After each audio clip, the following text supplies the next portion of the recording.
Hey everybody, in this video I'm going to show you how you can use tags in Excel to group and categorize expenses. So in front of me I've got some streaming services and they're different monthly price tags.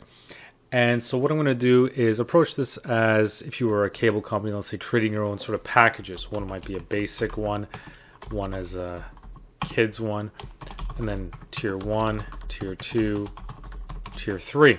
Okay. So what you might be tempted to do is, put an X to say, okay, this one is included in this package, this one included in this one. But what you end up doing there is creating all these extra columns that you don't need. But I'm going to use this one column here just for tags to say, okay, these are all the areas that this line item belongs to. So let's say everybody loves Netflix, and let's say, okay, we'll put basic. It should be in the kids package, tier 1, tier 2, and tier 3. Something like Disney Plus. Maybe that doesn't go into the basic one. I'll just take it, start from the kids package onward.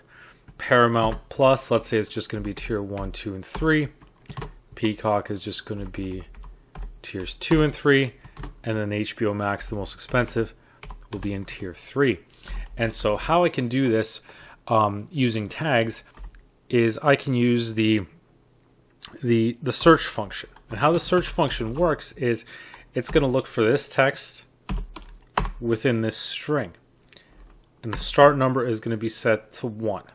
And if I close this, it's going to give me back results. So that tells me that it found this word at the very start of that at position 1. Right? If this was kids, be position 8. Right? So the key is if it's found the value, then it's positive. So I'm going to adjust this formula and say, okay, is number. So basically asking, is it a number? And by doing this, it's going to return a value of either true or false. So in this case, it's true, saying that it found it. So now what I'm going to do one step further is say, okay, if it is a number, then take this value, otherwise 0. And now it's going to pull in that value. So now what I can do is copy this formula across. So what I need to do is freeze these cells. I want to freeze the top row. I want to freeze column G because I don't want this to move, and column F because I don't want this to move. Now if I copy this all the way down, you'll see these ones are zeros because these ones did not contain the word basic in them. Now what I can do is if I copy this over, you can see the kids one is included because it was found in Netflix had that tag in it. If I copy this all the way down, you'll notice now that $7.99 for kids is included. And I can just pull these formulas all the way to the end, and now you can see it's only in tier 3 that you've got HBO Max in here. Now let's say this streaming service, let's say I didn't want to include it in tier 2. Let's say this one only is going to be in tier 3. Then it's going to disappear from here. Right? So that way you can dynamically change it as long as it's an exact match in the sense that the entire phrase is in there, then it's fine. Even if it's lowercase, it'll work. With the search function, it's not case sensitive, so it doesn't matter. And so this is an easy way where, let's say, you can quickly do an analysis to say, okay, this is how much each different category costs. And you can even go a step further. Let's say you didn't want this sort of breakdown. You just wanted a summary to say, okay, I'm going to transpose this and say, okay, let's say I want a summary of what the total would be for these different packages.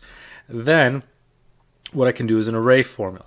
So I'm going to do the same thing, except this time I'm going to sum everything and say if is number again. And what I'm doing is using the search function again to say, okay, find this text within this range, starting from position 1. And then if it's true, I'm going to return back this corresponding array. Otherwise, it's going to be 0.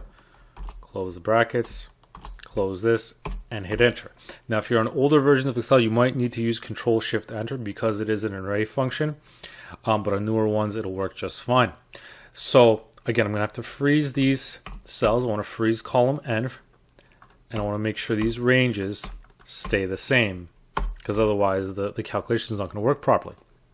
So if I copy this all the way down, you'll notice I get the exact same totals as if I were to do this individually. So by using tags and by using phrases in there, I can do a search to say, okay, if the value is found in there, then pull in that value, otherwise put in 0. So that's an easy way that you can categorize values and expenses in Excel using something like tags, and avoid having to rely on several additional columns that you don't need. So hope you found that useful.